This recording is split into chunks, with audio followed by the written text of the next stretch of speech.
1809 le judd. En 1816 ñu dàq ko ci kër amul fu mu jëm il a 7 ans. 2 ans plus tard yaayam gaañu. 10 ans plus tard sœuram gaañu. 1831 entreprise bu mu njëkk def mu def échec. 1832 il se présente aux législatives mu perte. 1833 mu àbb copain am xaalis pour def benn financement. Avant fin de l'année projet bi tombé à l'eau. toogaat 17 ans pour payer dette boobu. En 1835 mu rencontré benn fiancé wu ak femme boobu quelque temps plus tard femme bi dee. 1836 mel nit boobu noonu dugg dépression. 6 mois tëdd lal mais il se relève.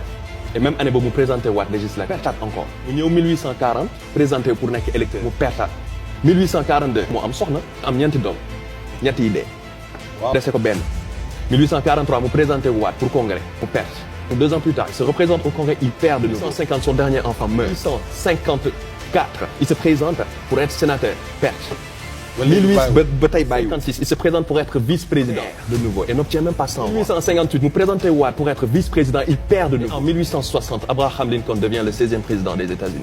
C'est li nga doon wax ni yëpp Lincoln Allahu Akbar Allahu Akbar. Qu'est-ce qui est à l'origine de ça? Pourquoi il a continué la persévérance? Parce qu'aujourd'hui, il faudrait savoir que les obstacles que nous rencontrons sont adaptés à nos potentiels. Plus ton potentiel est grand, plus les obstacles que tu vas rencontrer seront plus immenses, et plus les échecs qui vont en découdre feront plus mal. Tey jii lépp loo rencontrer si sa àdduna, c'est parce que da nga ko atteindre. Il y aura toujours des gens qui vont te dire des choses négatives dans ta vie. Si tu n'as pas la force de continuer, c'est que tu es mort. Est-ce que vous savez que la peur est un atout?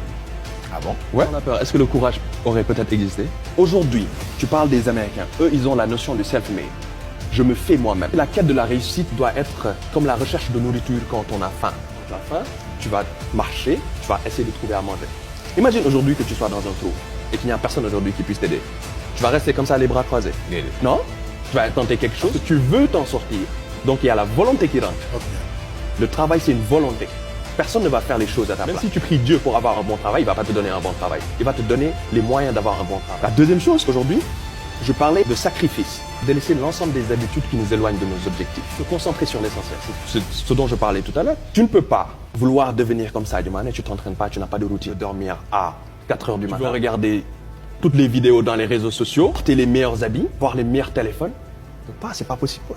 It's not possible. One age at a time to be able at any moment to sacrifice what you are for what you will become. Dans ta vie où tu dois sacrifier la personne que tu es pour la personne que tu vas devenir. Parlant de renverser la tendance, il y a cette chose qui est là qu'on nous a tellement formaté l'esprit à savoir que sans diplôme, on ne peut pas avancer. Je suis désolé du terme, c'est ce qui est archi faux. Des gens qui ont avancé dans le monde, ce ne sont pas des gens qui ont fait des études universitaires extraordinaires. Il faudrait faire la différence entre learning and schooling. Schooling, faire des études universitaires ou aller à l'école.